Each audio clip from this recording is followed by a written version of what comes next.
Well, Dan, tell us a little bit about your backstory, and as we're having these conversations around ethical non-monogamy, how that you've come to connect with that, or what your experiences Yeah. have been.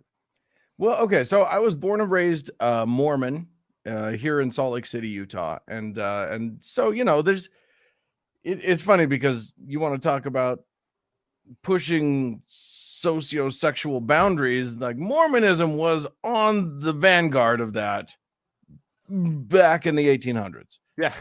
But by the time I had come around, they had long since abandoned their polygamy, or at least, oh no, I should say, they had long since ostensibly abandoned their polygamy, and Mm-hmm. that was out. And what they were doing now, everything was very on the up and up, and it was only one man and one woman. As a matter of fact, it's kind of amazing because Mormonism went so far in the other direction that when Prop 8 was happening in California and they were trying Mm-hmm. to ban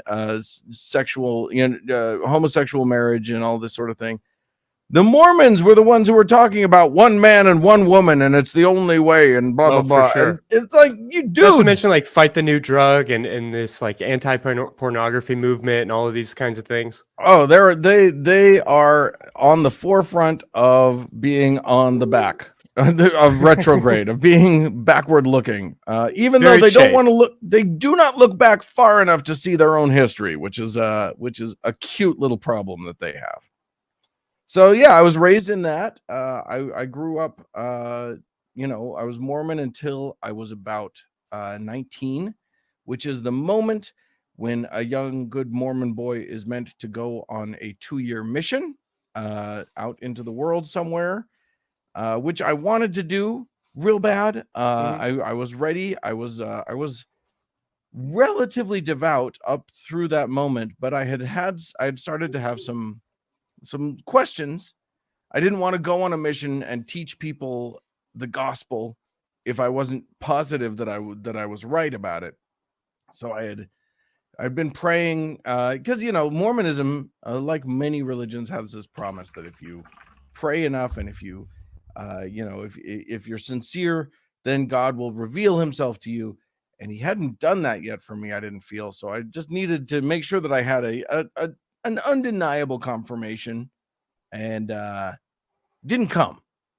So I didn't go on the mission, and I left the church. And then I started asking questions about things like, um, you know, I mean, before I left the church, I asked a bunch of questions about.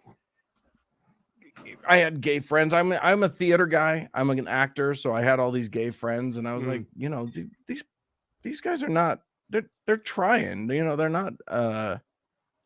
They want to be straight. They would rather be straight. I have talked to them. I know that's a fact. Like, I had a friend who was on the verge of suicide because he was raised Mormon. He knew he was gay. And I thought, you know what? You don't get yourself to almost to suicidal on a choice, which I was taught that being Fair gay to is a say. choice and all this stuff. So that got me questioning everything. And then I just dumped religion in general, which Mormons I think are more likely to do than your standard easier, less strenuous religious person. They often just find a religion that better matches where they're at. Fair to But say, yeah. Mormons, I mean, everything about Mormonism is hard. It's 3 hours of hell every Sunday. Sure.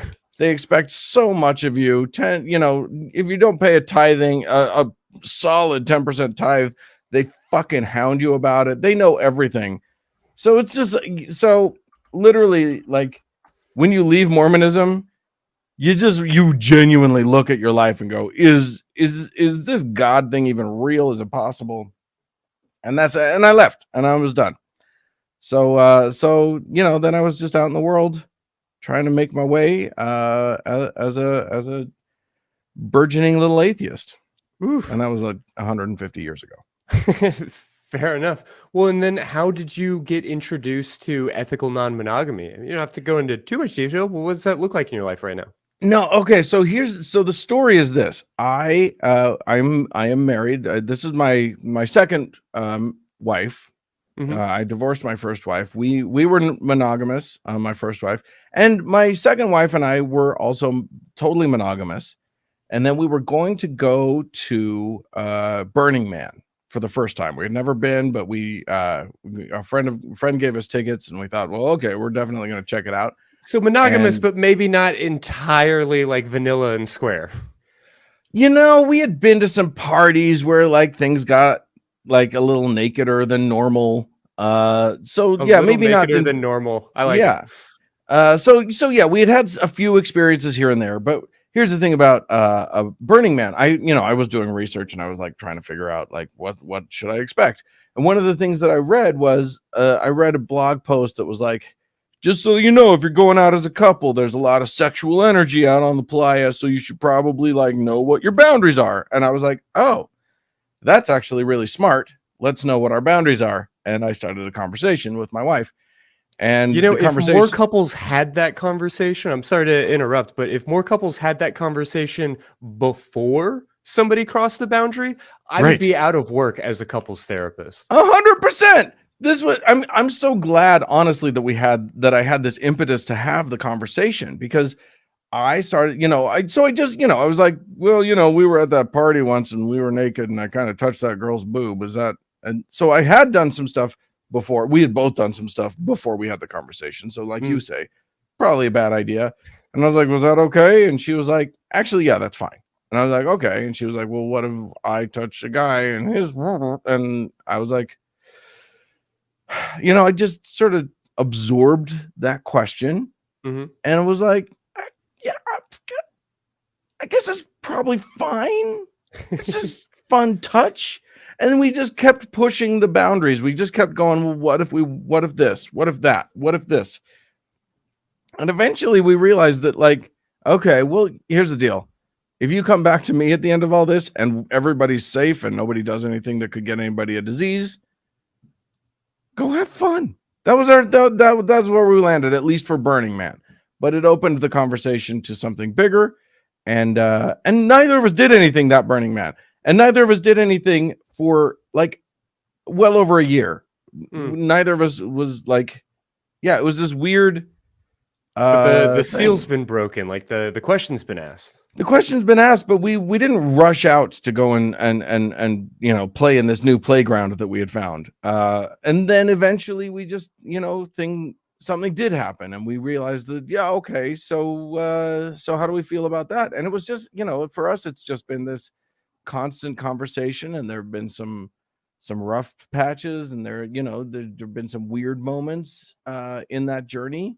Sure. And now, and I expect it to change over time continually, but we're not exciting people. We're not swingers. We're not out having sex all the time with random strangers or anything like that. It's nothing as fun as that. But we do what we did come to is that one of the things that I believed, that when I finally realized that I'm an atheist, is, holy shit, I get one shot at this life. I've got one time to experience things, and I want to wring the juice out of it. I want to leave this life not regretting all the things that I didn't try. And it's not like monogamy holds people back necessarily, but I want to experience love and people and sex. And I certainly didn't do enough of that while I was a Mormon. And I certainly didn't do enough of that. After my divorce from my first wife, I was like, okay, I went into that marriage. I hadn't really had a lot of sexual experience. I'm out. I'm free. I want to go through a slut phase. I want to slut it up all over the world. Turns out, when you were raised Mormon and you've never done it before, it's very difficult for a guy to do a slut phase. I mean, I was trying to be ethical. Here's the thing. I was probably the creepiest vibe you can imagine. It's no wonder women wouldn't sleep with me. I was just like, I was trying to navigate, like, wanting to be cool and wanting to be like really, good at consent and all this stuff, which, by the way, I'm Gen X. We were not trained in consent the way Right. the Having to way pick that up that as you go. the young people were. So like I didn't know what the fuck I was doing. I just was a little bit desperate. I don't know. It was a bad vibe. It's no wonder nobody wanted to sleep with me, but I didn't make the slut phase happen then. So like, I want more sexual experience. So does my wife. We both have long-term love partners that aren't each other. And that's where we're at. Yeah. Well, I know this is a little bit of an unfair question because we're talking about the private lives of some like 20 million people.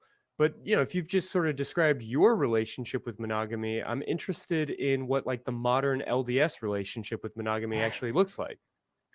Well, first of all, it is not 20 million people. They may want you to believe that it's 20 million people, Sure, but they have been that's what they claim. hemorrhaging members for a long time. Yeah, Anyway, fair. but yeah, there's a lot of Mormons out there. And here's the thing. Modern Mormons, my perception of modern Mormons is that they would much rather just pretend like the whole polygamy thing never happened. And Yeah, so I get that. They literally, they never talk about it. If you bring it up, they'll get like annoyed and maybe a little offended, and they'll get defensive about it because they don't have a good relationship with polygamy. And we're talking, Puck, you and I were saying earlier that that this is not equinimical. That's not a word. I don't know. It's not an equality based thing. This is one man and a fucking gaggle of ladies. And yeah, I mean, we call it polygamy, but really it's polygyny. Like it's pretty much exclusively a setup with one man and many women. Entirely exclusively that. And also like imposed upon these women by a patriarchal order of things. So not a consensual thing really for most of these women. So I grew up, both of my parents were actual LDS historians. They were historians about the Mormon Church. They and literally and legitimate intellectuals, sure, in that realm. And so, my mom was one of the leading experts on Mormon women in history, and she read, she read diary after diary of these women who fucking hated this situation. You know what I mean? Like they made the best of it, a lot of them, but it was imposed upon them. It was not chosen by them. And the ones who were bold enough rejected it. But the social consequences were dire until the pressure on the Mormon Church was brought to bear by the U.S. government because nobody was okay with this back in the day. And eventually, there was a magical revelation by God that they weren't supposed to do it anymore. Very politically convenient revelation, sure. Yeah, God tends to show up right in those moments. Right when you need him. Right when you need him. Matter of fact, the prophet of the Mormon Church who had that revelation and then did the this manifesto that ended polygamy. That man had said many times earlier that Mormonism would never give up this institution. They would never give up polygamy. It would be like giving up the scriptures. It would be like giving up God himself. And then not too long after that, it was like, no, what are you talking about? We've almost never. we don't do that. Yeah. You're making me remember a lot of stuff from my younger days because I really I was only a Mormon junior. I didn't make it too far into the ranks. Like you said, the opportunity to go to a mission did not same thing with me. And I remember one of the things that they taught us was if anybody from outside the church ever approaches you and says anything about polygamy, clearly they don't know what they're talking about with the Mormon Church and they're not worth engaging with. Like that's that was like high school apologetics for Mormons. It's like if they even bring it up, no, clearly they don't know. They're what just they're a bad talking person, about. And you probably shouldn't Right. shouldn't talk to them, and you should just go home. I feel like more Christians should employ the runaway apologetic. I think that is a useful. Just fucking hightail it, man. You got nothing on this one. Just run. Well, so the official church policy and everything is that, we definitely don't do that anymore. We kind of never really did it. You're overstating it. Let's not talk about it. Blah, blah, blah. Uh, Is there a significant disconnect between like the official position of the church and what like actual day-to-day rank and file folks are believing or talking about? The disconnect comes, I mean, there are some disconnects, but here's the thing. Mormonism has locked in hard on just it's present in a lot of American Christianity. Big families, monogamy forever. And when I say forever, I mean they think it's forever. Yeah, They believe eternal monogamy. Yeah, they believe. Well, okay, that's wrong actually. Okay, I'm rewinding. It's a very complicated system on Earth. At least by their current rules, you are to be monogamous, one man, one woman. That's how God ordained marriage, and that's the right way. However, to this day, they still believe in polygamy in the afterlife. So, for instance, if a man, you got to make heaven sound better than earth, right? apparently you only have to make it sound better than earth for men. Yes. Well, yeah, for people, right? Like, no, for men, not for women, because here's the deal. Kind of the same thing from a certain point of view. Right, exactly. So the idea is that if a man, like for instance, the current president and prophet of the Mormon Church, Russell M. Nelson, or Rusty as I like to call him, if he married a woman and she died, and then he marries another woman, he gets to keep both after he dies. So that's awesome for him. So how many people are just murdering wives now? Ask Chad Daybell about that. And I don't think he's not even going to talk about David Miscavige, but okay, I'm sorry. Right? Yeah. Okay. Yeah. Miscavige. He's not even a Mormon. He's the other weirdos. Right. But yeah, same thing. So a man can have multiple wives in the afterlife, even by current theology, whereas a woman, if her husband dies and she remarries, the first husband still has the first right of refusal on her. Like there's a whole thing. A woman can only have the one man, but a man can still have just a harem of heavenly babes in the afterlife. Well, we see on the news and we hear about these like sort of fundamentalist, like splinter group type exceptions. Yeah. How significant is that? Like how meaningful, or what is the impact of that on like the general LDS culture? Oh my God, Mormons are so embarrassed about them. They don't okay. want, it is like they are horrified by these people. They disavow them completely. They are not affiliated with us. That is not who we are. That is who they are. They're gross. We sent them to Texas just so that we didn't have to deal with them.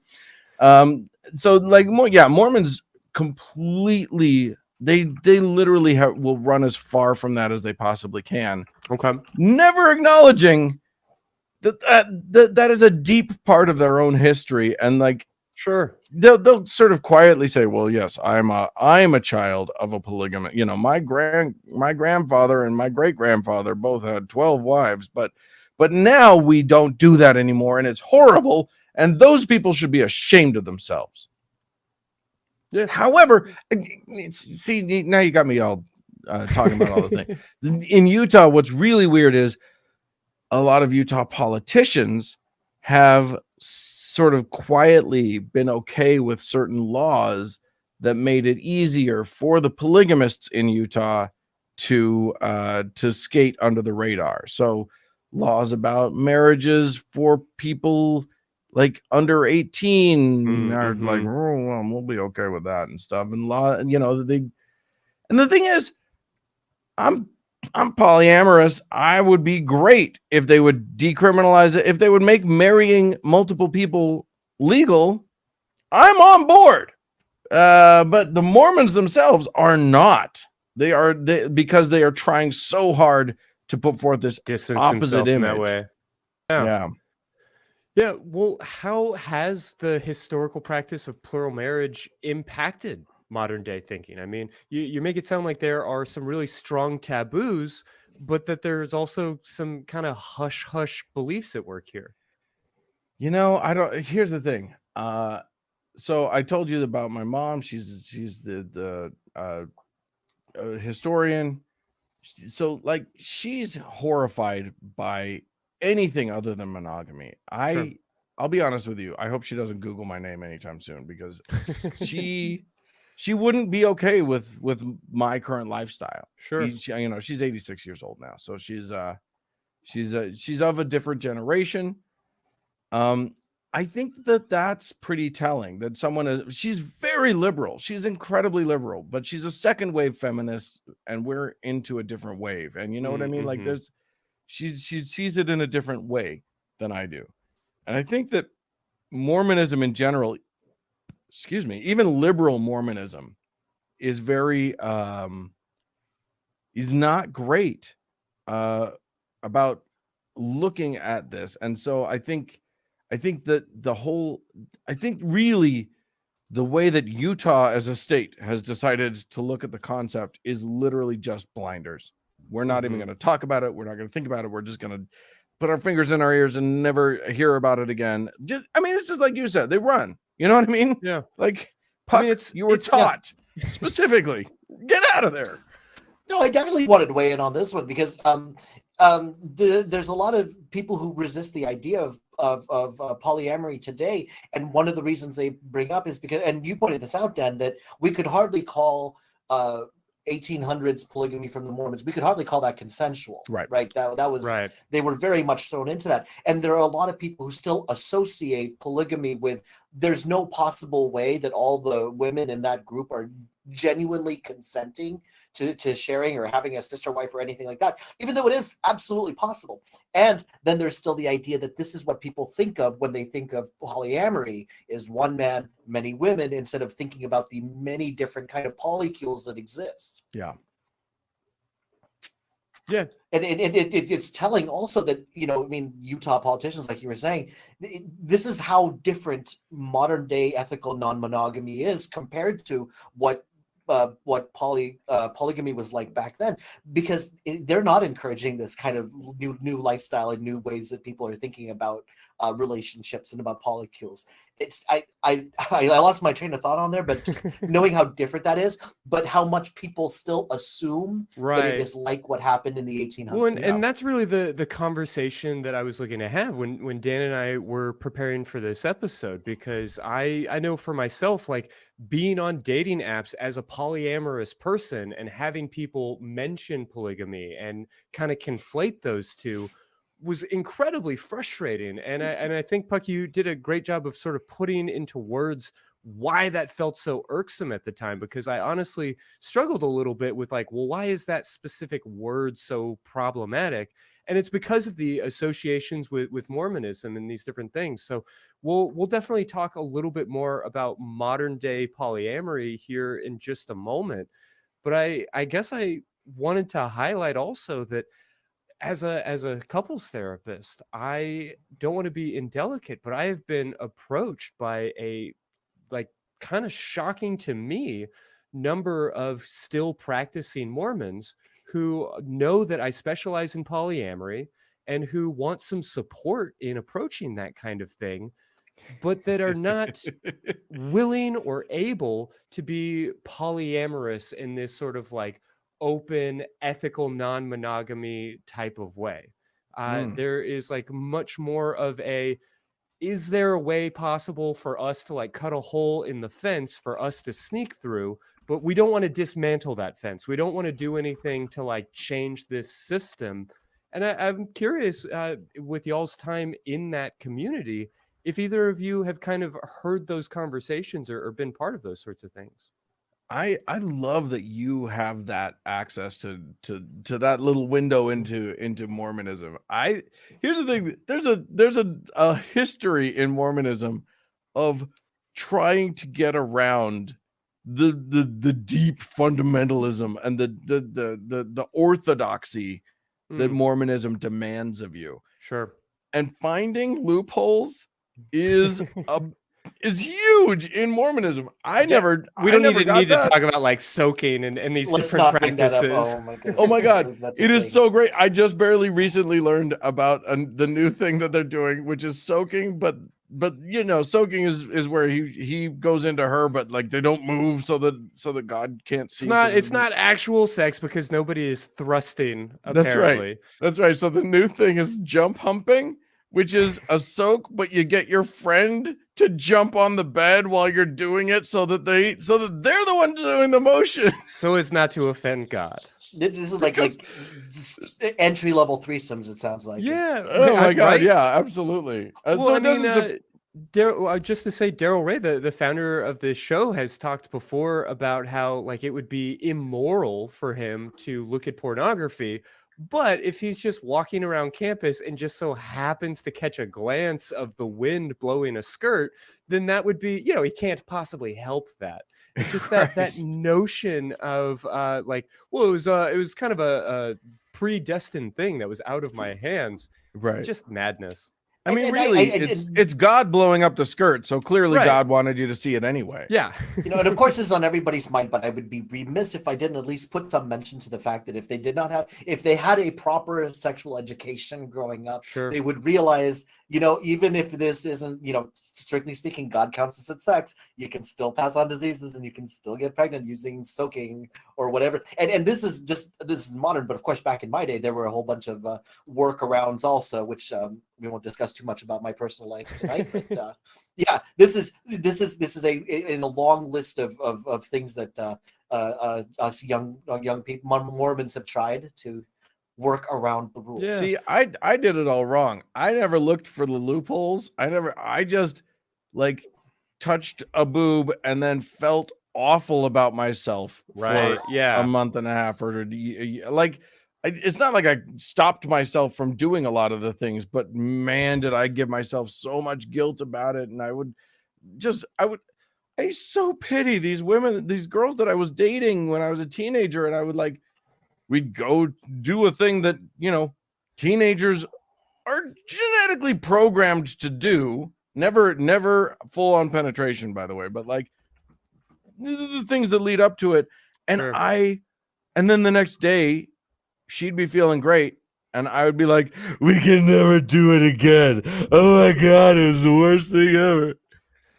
What an awful, Yeah, I was terrible. That felt like date. the evangelical model. Like you Yeah. you go ahead and do it, but then you ask for like tons of prayer and forgiveness. Right.